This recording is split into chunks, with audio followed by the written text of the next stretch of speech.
This is the story of how I quietly deleted myself from my wife's life, leaving her to stand bewildered in the ruins she never realized she'd built. It began with a salad, not metaphorically, but literally. A Caesar salad, no croutons, dressing on the side. I stared at that salad for 15 minutes, the silence of the kitchen punctuated only by the soft snores of the dogs beneath the table. I wasn't hungry. I was waiting, timing it perfectly. The front door opened at precisely 10:47 p.m. I knew it would. Her dinners with her boss, Rex, had become a ritual of predictable infidelity. She never texted me from them. She'd return humming the same off-key jazz she'd professed to hate just 6 months ago. The perfume was new, but the swaggering confidence was not. She walked in laughing into her phone, her heels clicking across the polished wood floor, each strike a possessive claim on the space. She didn't even look up. That's when it hit her. No photos on the wall, no keys on the hook, no dog leash by the door, no familiar code etched into the hallway. I heard her steps falter, then stop altogether, like the sudden absence of my presence had created a vacuum in the air. "Emory," she called, her voice thin, uncertain. The phone call she'd been on clicked off. "Jasper." The silence that followed must have thundered louder than any answer. She ran from room to room, a frantic ghost. Her closet half empty, my favorite mug gone from the kitchen rack, my armchair a gaping void in the living room. She flung open the fridge. Even a half-eaten cheesecake I'd been saving was nowhere to be found. She wasn't crying. Not yet. Just stumbling, confused, like someone who'd lost their glasses in their own house, blind to the world she had created around her.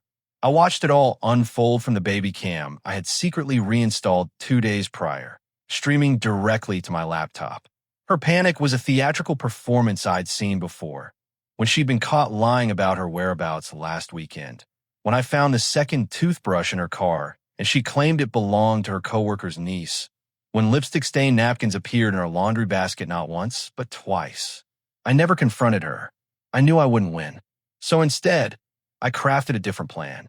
One night, while she was out brainstorming over dinner, I packed my entire life into 6 boxes and 2 suitcases. I moved out of my own marriage as if it were a bad Airbnb, meticulously scrubbing away any trace of myself. I didn't even slam the door. I left her just one thing on the coffee table, an empty picture frame, and inside it, a printed screenshot of her smiling, arm in arm with Rex. His hand rested casually on her knee. The restaurant's logo, clear as day, loomed behind them. It was from her coworker's Instagram, a public post she had no idea I had ever seen. Underneath the photo, a single post-it note read, "I took what was mine, including my self-respect." She sat on the floor and stared at it for 20 minutes, maybe more. I know because I watched, and I felt nothing.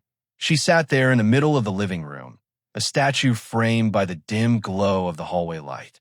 For the first time in years, she wasn't scrolling through her phone or barking into it or multitasking or laughing at something Rex had said. She was still, a profound stillness, as if silence had finally caught up with her. And with me. I was 300 miles away, sitting in a drab motel room with a broken vending machine, my dog Jasper finally sleeping soundly without whimpering into the night. I watched her through the live feed, not out of spite, but out of morbid disbelief. I wanted to see if she would cry. She didn't. Not for the first hour, anyway. Instead, she began talking to herself, whispering, asking, "Why would he?" over and over, as if she were the one who had been blindsided.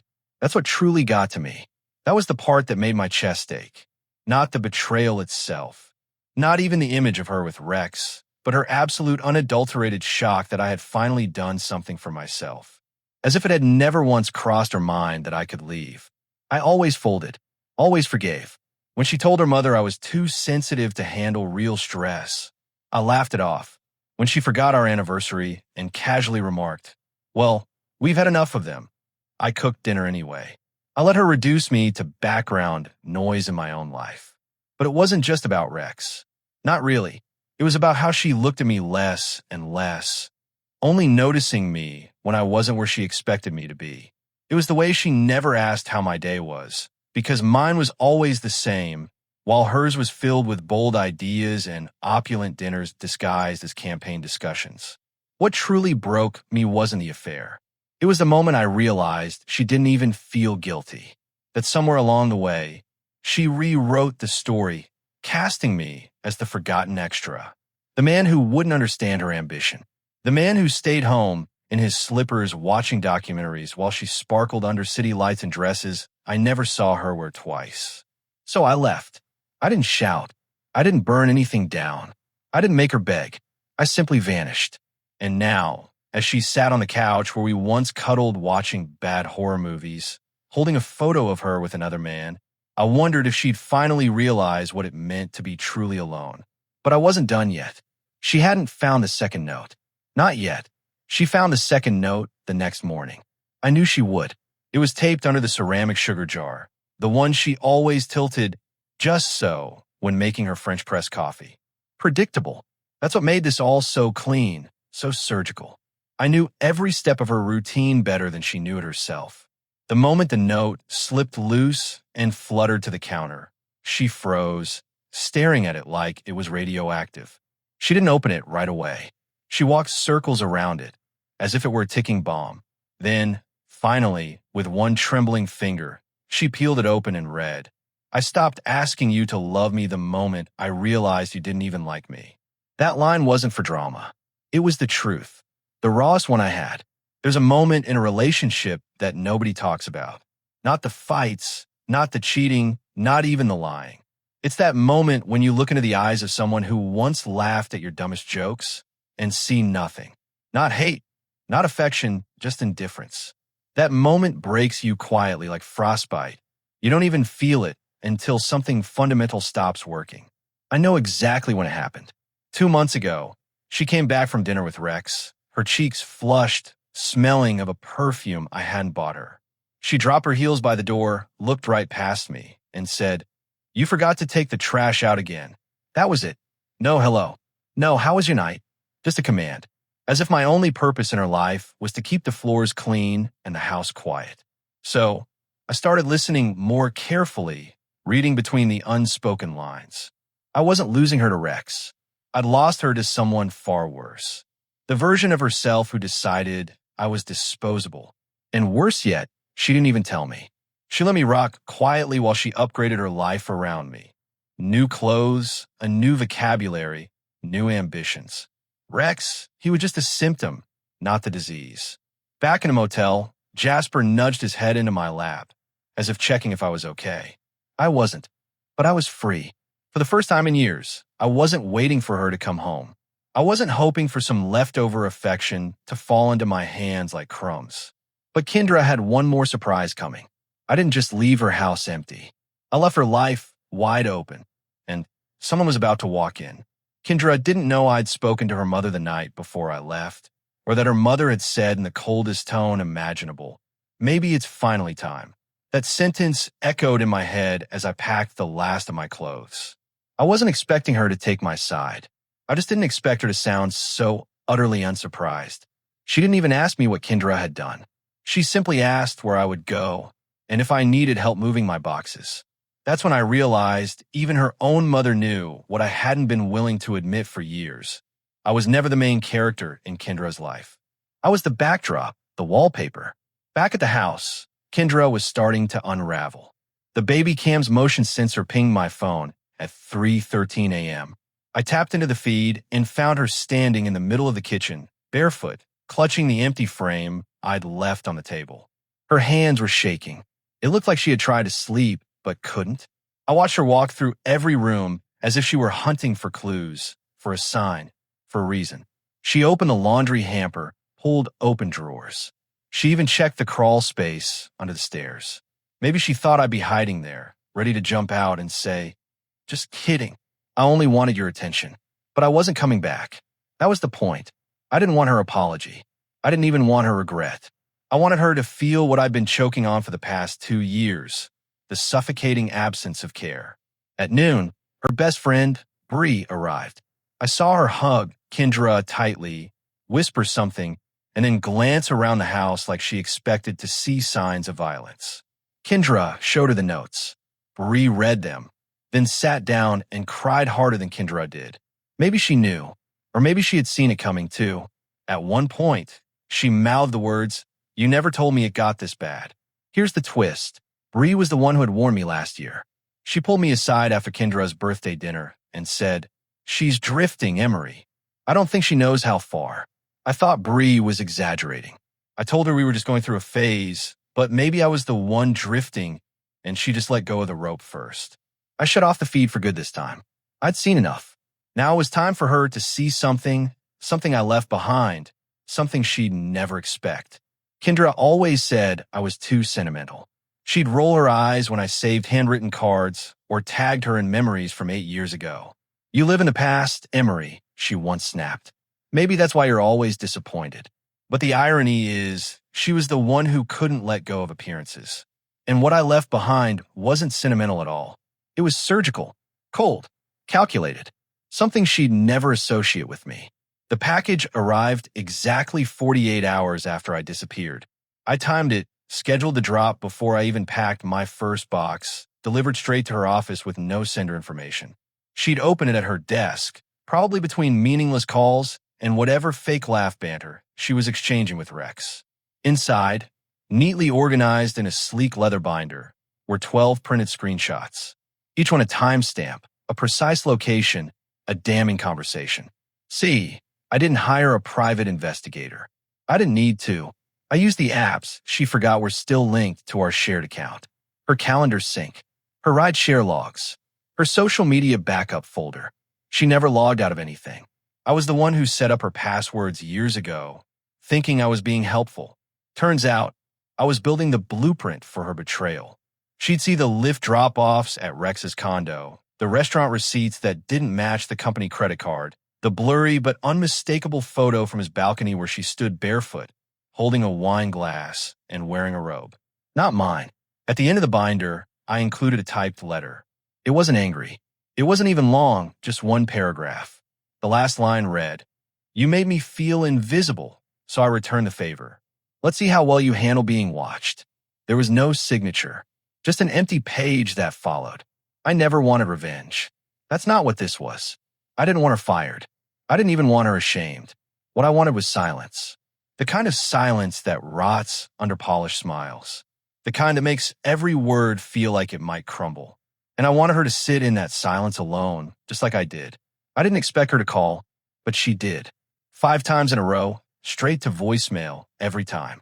Her messages were bizarre, fractured sentences filled with confusion and trembling panic, like she couldn't decide whether she was furious or heartbroken. The 5th voicemail was the only one I listened to in full. Her voice cracked when she said, "Emorys, what is this? Why are you doing this? Just talk to me, please." And for a moment, I felt that familiar pull, the need to fix things to soften. But it passed because I knew what that plea really meant. It didn't mean she missed me. It meant she lost control. What she hadn't figured out yet, what I never dared tell her face to face, was that I didn't leave because she cheated. I left because she became someone who could. Someone who could look me in the eye and lie with the same mouth she used to tell me I was her safe place. That kind of transformation doesn't happen overnight. It builds in layers, and I watched it happen while convincing myself it wasn't real. But it was real, and now, so was the fallout. Later that day, Bree messaged me, not with anger, but something worse, disappointment. "She's a wreck," she wrote. "She's unraveling. Are you really just going to stay gone?" I stared at that text for 10 minutes. Then I wrote back, "I didn't disappear. I just stopped pretending I was still seen." What I didn't tell Bree was that Kendra's company was spiraling too. Rex had been under quiet investigation for months, something I discovered entirely by accident through a friend of mine who used to work in their legal department. I didn't report him, but I didn't need to. Kendra's name had been tagged in calendar invites and client dinners that broke HR policy. And once my anonymous binder landed on her desk, well, let's just say dots started connecting without my help. She thought she was untouchable, that her lies were buried beneath corporate buzzwords and Cabernet roses. But image can only cover so much when truth starts leaking through the cracks. And now, not only had she lost me, but she was beginning to lose the carefully curated life she built on top of me. What would she cling to when the foundation collapsed? Because I had a feeling the next thing to fall was Rex. Rex's name vanished from her LinkedIn 2 days later. No goodbye post. No new chapter begins. Just silence. The kind that stinks of scandal. I didn't gloat. I didn't smile. Truthfully, I felt nothing. Not satisfaction. Not justice.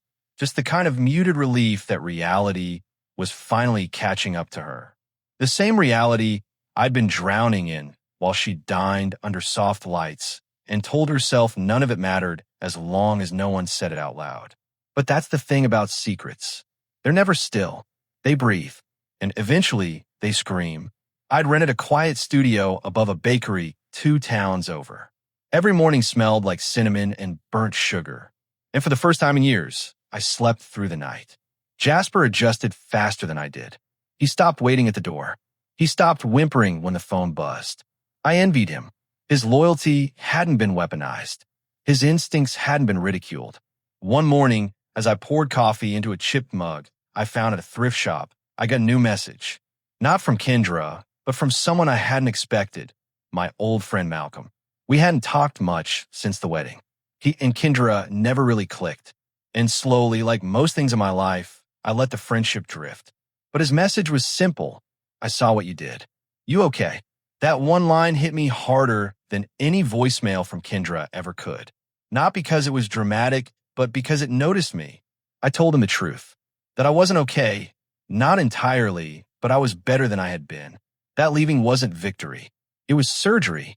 Necessary, painful, and slow to heal. A few hours later, Malcolm sent me a screenshot, a post from Kendra's private Instagram, which I was surprised he could still access. No caption, just a blurry picture of the empty living room. My chair missing, the wall bare, and in the center, the same frame I'd left behind, now broken on the floor. She'd posted it quietly, no comments allowed, but the message was clear. She knew she wasn't the victim. Not anymore. And for once, she didn't try to fake it. I used to think closure came in one big moment. A confrontation, a scream, a door slamming. But real closure is quiet. It happens on an ordinary Tuesday morning when you look in the mirror and realize you don't need to ask why anymore. You just let it be. Kendra never tried to call again. Maybe she understood. Maybe the version of herself that could justify everything finally stopped talking. Either way, I didn't need answers from her anymore. I'd spent too many years trying to decode half-truths, waiting for some version of honesty that would make the betrayal easier to digest. But it never comes that way. You heal when you stop waiting for an apology and start building something for yourself instead. Last week, I started volunteering at a local library. Small thing, I know, but it gives my day shape. I even hosted a poetry night, something I never told Kendra I liked because I knew she'd roll her eyes. And Jasper? He's thriving. Makes friends faster than I do. We go for walks at dusk, and sometimes I catch myself smiling at nothing. Just the air, the sky, the ridiculous freedom of it all. Malcolm and I reconnected. He dropped by the other day with takeout and a bottle of wine. We didn't talk about Kendra. We talked about college, about sci-fi movies, about starting over. And for the first time, I didn't feel like I was dragging my sadness around like luggage. I felt light, unburdened. There's still a long way to go. Healing isn't linear. Some mornings still carry shadows. But now, when I think about my past, it doesn't ache the way it used to.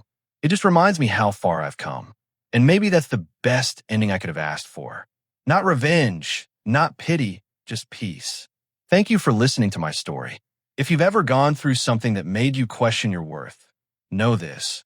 Walking away isn't weakness. Sometimes it's the bravest thing you'll ever do.